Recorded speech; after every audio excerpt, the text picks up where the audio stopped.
Hello viewers and subscribers, you're welcome back again. This is BVI Channel 1.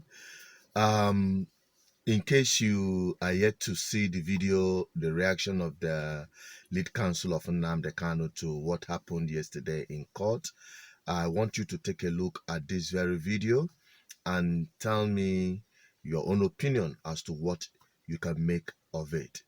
As we have known that the bail was denied, and some of the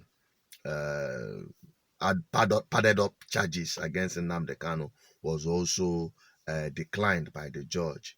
Okay, so listen to him and tell me what you make of it, and we take it up from there. The jail is off. To start with,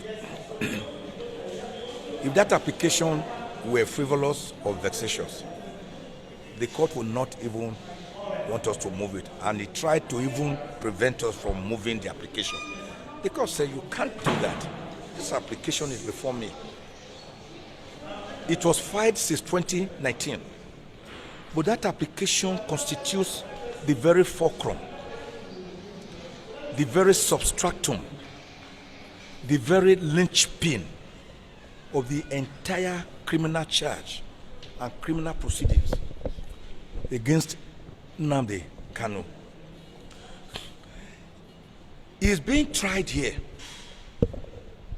on certain counts, and the court continuously refused to grant him bail on the ground that the earlier bail granted to him, he jumped it. That application shows that Section 15 of the Extradition Act must come into play, which is that Nnamdi Kanu left Nigeria involuntarily when they were about to kill him and found himself abroad, before he was renditioned back forcefully in a most gruesome manner under torture on the 26th of June 2021. That application shows from exhibits MNK1 to MNK8 the circumstances under which he escaped from Nigeria, not jumping bail. Exhibit MNK1, for example, is an affidavit he deposed to in the Holy See in Israel, where he gave facts as to how he found himself there. This is because in September 2017, I think precisely on the 14th of September 2017, Nnamdi Kanu was with his father, His Royal Majesty, the traditional ruler of Afaruku, Ibeku, Umuahia, Abia State, when the military invaded their house in the name of Operation Python Dance.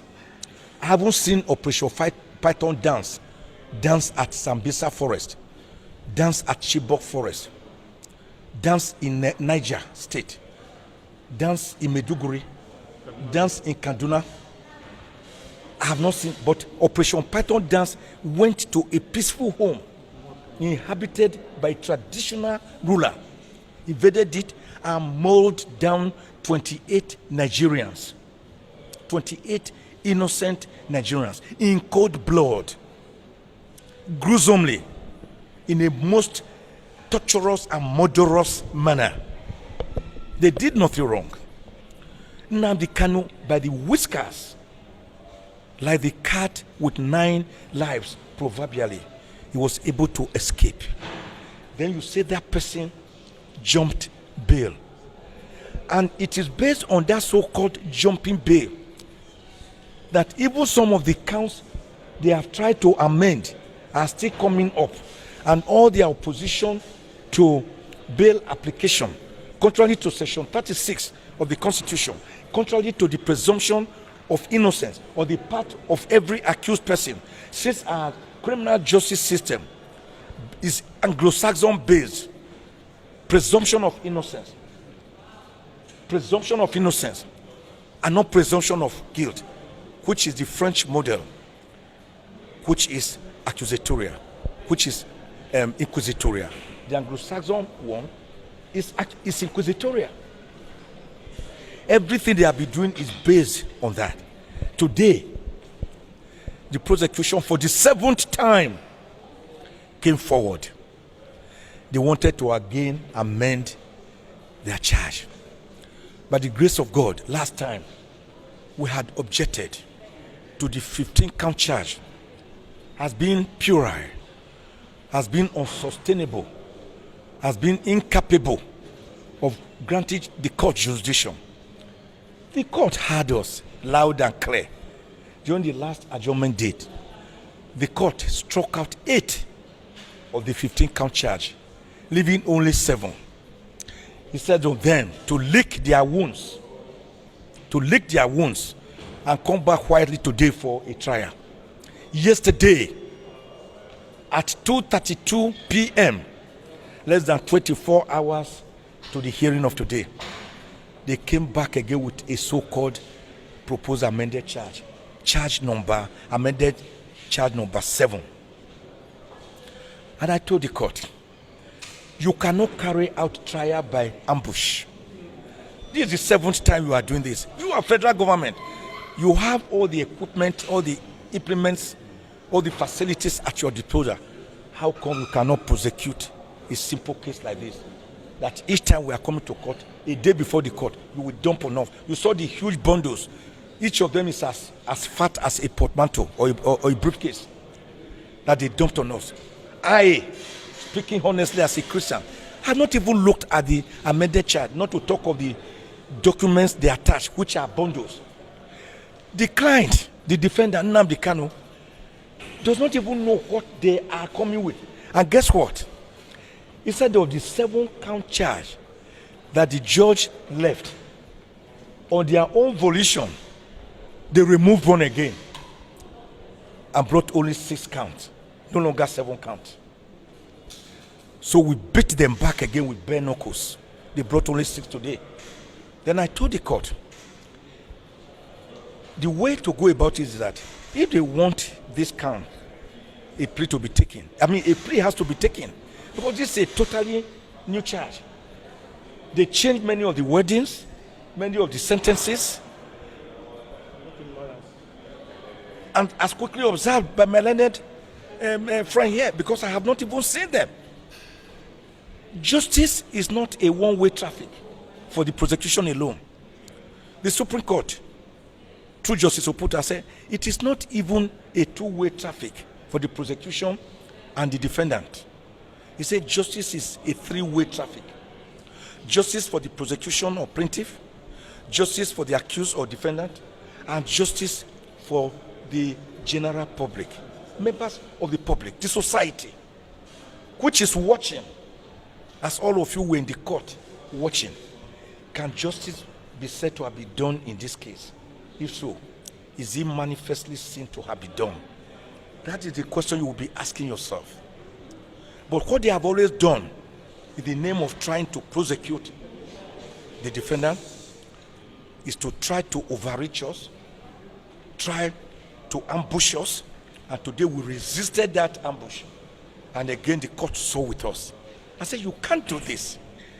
You continue to say, under the ACJA, the prosecution can always amend his count as many times as possible, even on the day of judgment. ACJA, for God's sake, is an inferior law subject to the Constitution of the Federal Republic of Nigeria. It is a mere act of parliament. The Constitution is the ground norm, the font origo. In the hierarchy of law, it is the master law. That is why I regard the Constitution as the Oba, the Eze, and the Emir of our laws. Other laws like ACJA are inferior laws made by National Assembly. They are like ballet or district heads.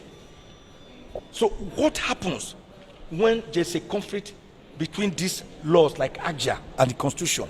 The Constitution tells us, Section 1, subsection 1, say this constitution is supreme. Supreme. And then it goes on in section 1, subsection 3 to say, if any other law is still consistent with the provisions of the constitution, that other law will be void to the extent of the inconsistency. So each time they mount this agja, who the judge from the bench today observe has many contradictory provisions. In fact, the agja, if you look at it, almost forgot the Federal High Court.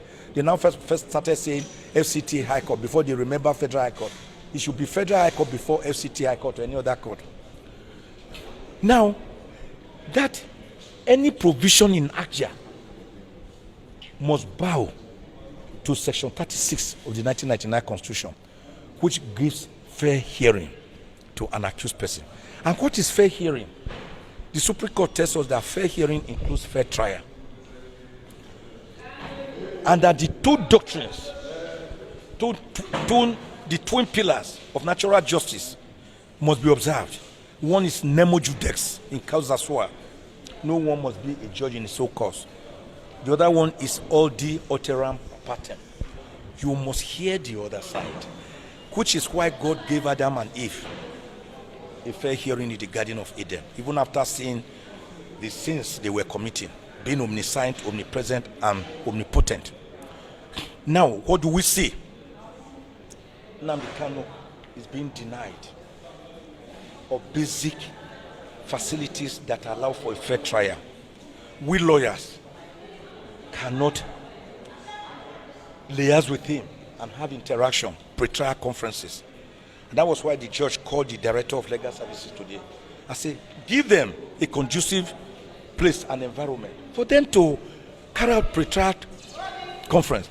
The small room where they allow us to come into, with our shoes be removed, this barrel be removed, everything up to your pockets, up to this my handkerchief removed, everything removed. You don't allow me to take in a paper. You finally bring Nnamdi Kanu for us to discuss. What are we going to discuss without a single paper, without allowing us to talk with him, without showing him the charge? Not only that, the rooms are fully bugged and they shot themselves in the foot because in the amended charge proposed, which I forced them to withdraw today. Oh, by the way, they were forced to withdraw that amended charge. So it became as dead as dodo, dead on arrival. In that amended charge, you will see some of the proof of evidence, some of the documents, where they put pictures of lawyers who went to consult with Nnamdi Kanu. So nothing is secret. There can be no fair trial when you are listening to the discussion between a lawyer and his client, in spite of the relationship, which is uberima fidei, utmost good faith, banker, customer, clergy, congregation, accountant, client, doctor, patient, lawyer, client. The relationship is sacrosanct, must be observed. That is one. Two, we are talking about try. Nnamdi Kanu undergoes solitary isolation. He's brought out once in a week to walk around and receive sun. Whereas medically we must receive sun, vitamin D, every day. He cannot greet his fellow detainees because when they greet him, those detainees are taken to special cells for daring to exchange greetings with Nnamdi Kanu. So he is a solitary, sad figure. Don't you know you can be solitary even inside the market? So he's kept in a small cell where he cannot talk, cannot see people. He's not allowed to practice his Jewish religion.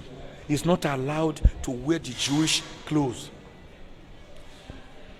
He's not given the Jewish mat to pray upon. And you are talking about a fair trial?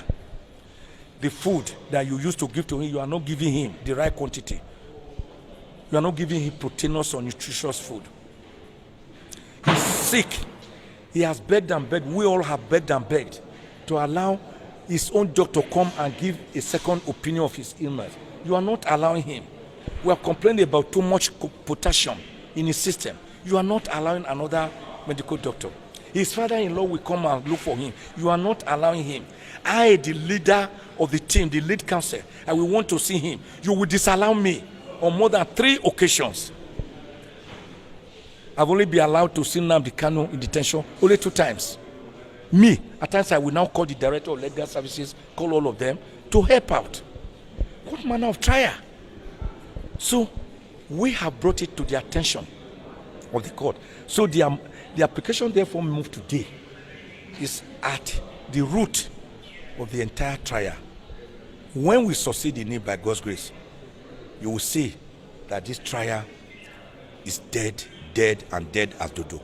And by the way, even the 7-count charge, after we forced them to withdraw the proposed amended 6-count charge, even the 7-count charge that now remained, we have again appealed against it to the Court of Appeal.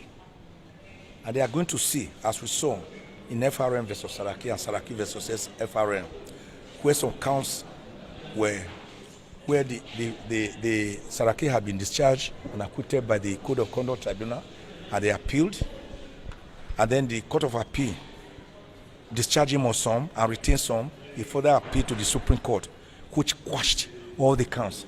The 6 counts or 7 counts remaining now cannot even remain, because each of them is symbiotically and umbilically related with the 8 counts that were struck out.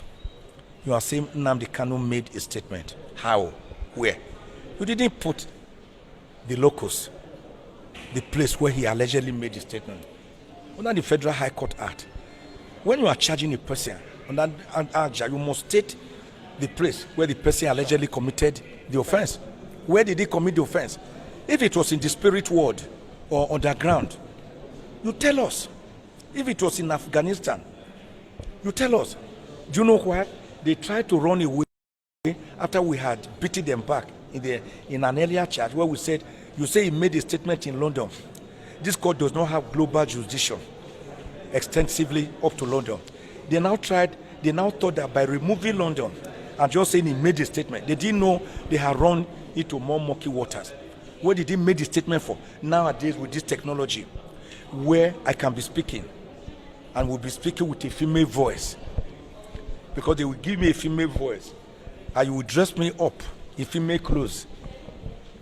So that is where you are saying that somebody made a statement from a place unknown, and that the statement led to people demonstrating in Nigeria and then leading to mayhem. I hope they will be able to bring up to, Nigeria is a country of 250 million people by last projection. I hope they will be able to bring at least maybe 50,000 witnesses who will say they were made to demonstrate because of a statement allegedly made by Nnamdi Kanu. I hope they will be able to. If they cannot, I'm afraid that even going to the merits of this trial, they will just be wasting their time. So the best thing is for this court to discharge and acquit the defendant, allow him to go in peace, and allow the federal government face more important things of insurgency, corruption, anger, hunger, abject penury, lack of infrastructures, fuel scarcity, diesel scarcity, education collapse, ASU strike, lack of mutual respect, lack of social justice, lack of egalitarianism. These are critical issues that the federal government should be facing. Not for a young man who is saying, if you are seeing me continuously as a dot in the cycle, and you are not respecting my rights, and you are not allowing Gowon's 3 R's, reconstruction, rehabilitation, and reconciliation, which were enunciated in January 1970, when the Civil War ended, and General Philip Effiong handed over the mantle of surrender on behalf of the Biafrans to General Olusegun Obasanjo on behalf of Nigeria, if you are not allowing us to at least be a part of your security architecture or apparatus, if you are not allowing us to be president of Nigeria after Aguiyi Ironsi, who only ruled for 6 months, if you are now allowing us to even be ordinary vice president, apart from Dr. Alese Kweme that was vice president to Aliyu Shehu Usman Shagari, then let us go in peace. It is recognized self-actualization, self-independence, self-determination is recognized by the International Covenant on social and political rights, the rights of indigenous people, the International Human Rights Declaration of 1948, the African Charter on Human and People's Rights. Self-determination is not a crime. So that is what this young man is fighting for. He hasn't carried guns and ammunition. We saw IPOB marching on the street, blowing whistle, wearing green beret. We want a Republic of Biafra. How is that amounting to treason or treasonable felony or offenses close to treason? What have you done about Boko Haram that are killing people, even in their bedrooms, raping women, wives, mothers, daughters, in men's farms, where our streets have become unsafe? What have you done about it? What did you do about kidnappers, armed bandits, and Boko Haram, challenging the sovereignty and sovereignty of Nigeria, planting their flanks in many local government areas in Borno State and Niger State, and giving passes to people before they can pass through, imposing taxation? What did you do about it? When non-state actors are challenging your sovereignty and your sovereignty as an independent country by using equal and even more violent acts of violence, what have you done about that? Why is it this young, white, gray-haired man, who is as innocent as a dove, that you are deploying your arsenal? The trial is coming up today. Now you can see that they have blocked all the streets, so kilometers away. Over what? Over a young man who never carried a gun for one day. In all the charges, you never say you saw him with a gun or even a knife. No, none of them. None of them said they ever saw him coming on the streets. Even on that military, we were on the streets demonstrating, telling people, come with us, come along with us. Myself, Chief Ganifa, and me and others. Even the military still permitted us at times to demonstrate. They didn't charge us with treason or treasonable felony. Then this is a democratic setup. Hello. Finally, let me say this. Abraham Lincoln it was, who... Thank you very much for watching this far. Drop your comments on the comment section. I want to have your opinion on what you just heard from the lead counsel Nnamdi Kanu. And also like and share for other people to also watch as well. All right. God bless you as we continue to bring you more of the informations as they come by. Bye-bye for now.